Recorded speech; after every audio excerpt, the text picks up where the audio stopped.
ee lagu gargaarayo dadka abaaruhu ay ku dhufteen ee koonfurta dalka Soomaaliya gargaaradaasina kuwa imika gaaray magaalada Muqdisho waxaa kamid ah urur ay leeyihiin dhalinyaro Soomaaliyeed oo qurba joogi ayaa ilaa 4,000 oo qof oo ku tabaalaysan magaalada Muqdisho oo dadka ka soo barakacay gobolada kale ee dalka Soomaaliya waxay u qaybiyeen raashin noocyo kala duwan warbixintan waxa inoo haya marka hore wariyahayaga Cabdiqaadir Cumar Cabdulle dhalinyarada Soomaaliyeed ee Kaanafa ayaa deegaansiiyay dad barakacayaal oo ku dhaqan gudaha magaalada Muqdisho ilaa iyo 4,000 oo qoys oo ka soo barakacay gobolada dalka Soomaaliya oo ku sugan haatan magaalada Muqdisho ayay gaarsiiyeen dhalinyarada Soomaaliyeed ee Kaanafa deeqa koobna raashin isugu jiray bariis bur iyo saliid kuwaasi oo ay si aad u soo dhaweeyeen dadkii la gaarsiiyay oo ay ka muuqanayeen daruufo adag oo dhanka nolosha ah waxaana qoys loo guddoonsiiyay dadkii loogu talagalay in la gaarsiiyo oo ka koobnaa 4,000 oo qoys dhalinyarada Kaanafa ayaa booqday xarumo caafimaad oo ku yaala magaalada Muqdisho kuwaas oo ay ku jiraan isbitaalka weyn ee Madiina oo ay yaalaan bukaanno qaba dhaawacyo kala duwan waxayna qiimeyn ku sameeyeen sida ay tahay xaaladooda sida oo kale waxay gaareen xarumaha barakacayaasha ku yaala magaalada Muqdisho gaar ahaan kaamka Rajo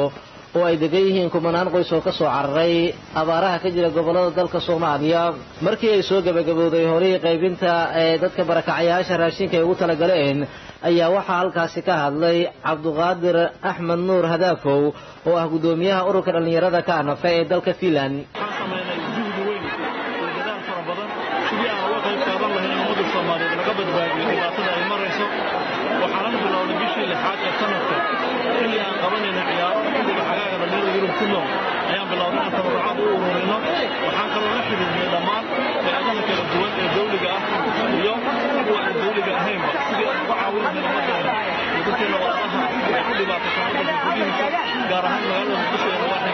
sidoo kale goobta waxaa ka hadlay Dr. Samir oo isna ka socday boqortooyada dalka Sacuudi Carabiya kaasi oo dhankiisana ka waramay qaabkay u gaarsiiyeen dadkii loogu talagalay kaalmooyinka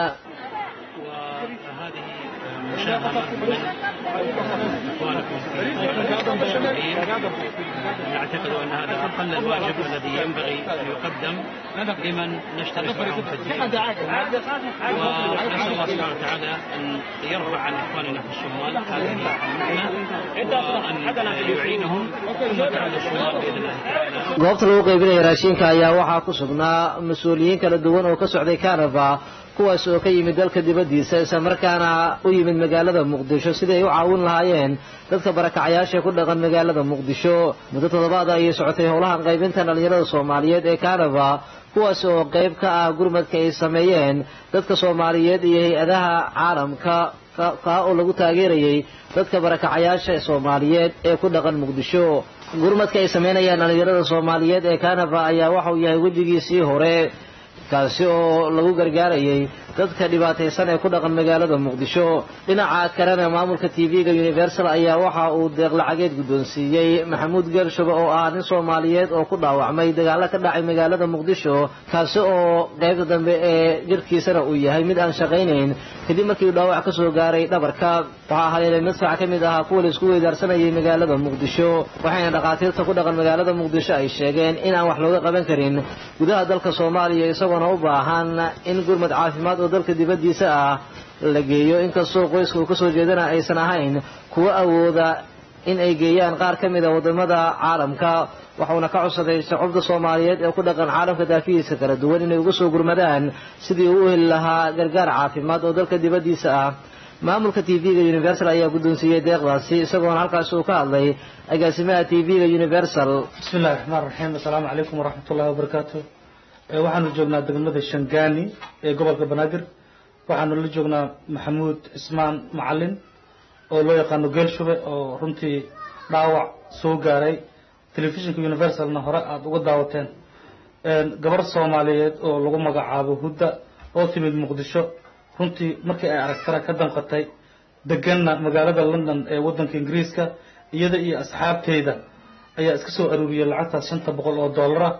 oo hadda aanu u keenay Geershabe Soomaalidu waxay tiraahdaa quraansho arurta bulac waajidaay Geershabe dibkiisa wax waa laga qaban karaa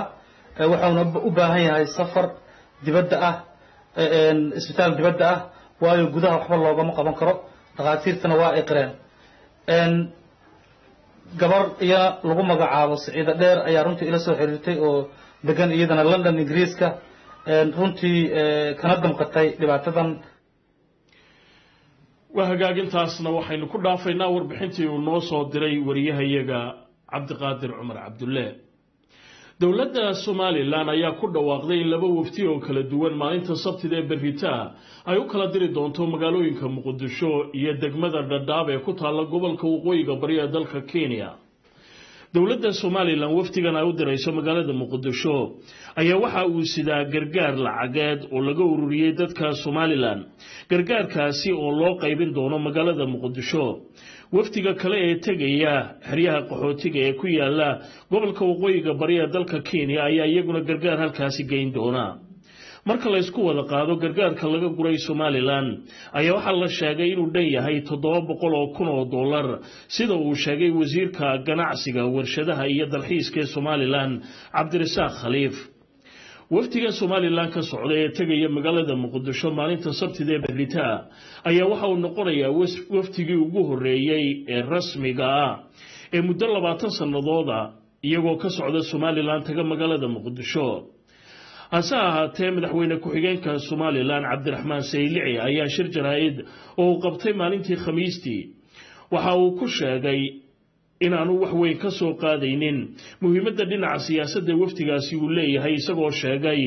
in ujeedada ay u socdaan ay tahay dhinaca gargaarka aadamaha kaliya halka wali ay nagala socotaana waa telefishanka caalamiga Universal oo warkan idinka soo tawinaya stuudiyaha magaalada London meelo fara badan oo kamid ah caalamka islaamka ayaa jimcihii maanta ahaa salaadii jimcaha waxa loogu duceeyay in Ilaahay uu ka dulqaado abaaraha ku habsaday guud ahaan Geeska Afrika gaar ahaan dalka Soomaaliya oo colaado baan ay u raaceen waxaanu idin haynaa laba warbixinood oo aanu idinka hayno magaalooyinka Muqdisho iyo London aan ku horeyno magaalada Muqdisho iyo wariyahayaga Cabdiqaadir Cumar Cabdullaahi oo eebba looga baryay in Soomaaliya uu ka saaro dagaalada iyo abaaraha ayaa maanta lagu tukaday fagaaraha weyn ee Tarabuunka ee magaalada Muqdisho boqolaal dadweyne oo ka kala yimid xaafadaha magaalada Muqdisho iyo jaamacadaha ku yaala gobolka Banaadir oo ay weheliyaan mas'uuliyiin kamid ah dawladda ku meel gaarka ee Soomaaliya saraakiisha ciidamada ammaanka iyo xubno ka socday jaamacadda Carabta ayaa waxa ay soo buux dhaafiyeen fagaaraha weyn ee Tarabuunka kaasi oo sanadihii ugu dambeeyayna cidla ahaa waxaana la tukaday laba ragcadood oo eebba looga baryay in abaaraha iyo dagaaladuba Soomaaliya ay ka idlaadaan Allahu akbar alhamdulillahi rabbil alamin arrahmanir rahim maliki yawmiddin iyyaka na'budu wa iyyaka nasta'in اهدنا الصراط المستقيم صراط الذين أنعمت عليهم غير المغضوب عليهم ولا الضالين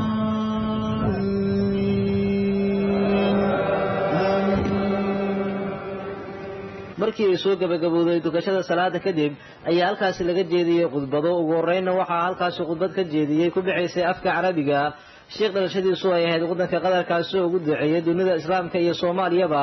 in eebo uu ka saaro dhibaatooyinka wuxuuna sheekh si gaar ah carabka ugu dhuftay dalka Soomaaliya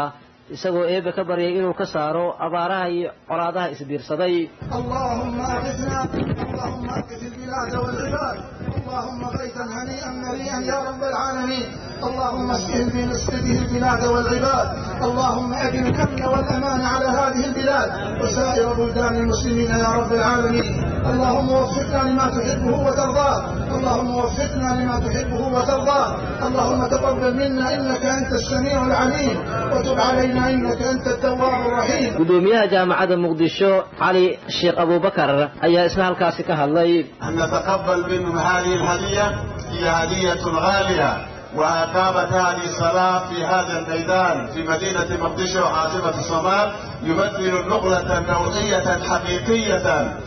نداء إلى الصوماليين جميعا في أنحاء العالم داخل البلاد وخارجها gabagabadii khudbadaha ayaa halkaasi waxaa hadal ka soo jeediyey gudoomiyaha gobolka banaadir maxamuud axmed nuur tarsan kaasi oo sheegay in looga baahnaa dadka soomaaliyeed in mar hore ay isku soo baxaan isagoona uga mahad celiyey xubnaha ka socday jaamacadda carabta sida fikirka wanaagsan oo eebe in loo baryo ah ay dadka soomaaliyeed ugu horseedeen waxaan ilaahay ka baryaynaa ummaddan in ay isxambaarto oo ummad isjecel sideedii ku soo noqotay inuu ilaahay ka yeelo ummadda soomaaliyeed waxaa laga doonayaa fikirkan wanaagsan ee ay walaalaheen noola yimideen waxay ahayd annaku inaan garanno waxay ahayd dhibkana haysta iyo ciqaabtana haysataba inay tahay ciqaab jamaaci ah oo dunuubtii aan kasbannay iyo dhibaatadii aan kasbannay iyo colaaddii aan kasbannay iyo xumaantii aan kasbannay iyo dulmigii iyo fujuurkii lagu galay dhulkan lagu galay ilaahay inuu ciqaab jamaaci ah lagu soo rogay ciqaabtaas jamaacigana ilaahay kama qaadayo ummadda ilaa ay toobo jamaaci la timaado maantana waxaa daliil u ah inay toobo jamaaci la timaado ummaddaasoo dhan inay ilaahay gacanta u taagayso inuu ilaahay raxmadooda ku soo dejiyo mar qura ayaa dadkii soomaaliyeed ee halkaasi isugu yimid iyo xubnihii kale ee kala qaybgelayay ee ajnabiga ahaaba waxa ay gacmaha u taageen eebe inuu ka aqbalo salaadooda iyadoona la arkayay daruuro soo hagoogtay dushooda taasi oo ay rajo dadka ka muujiyeen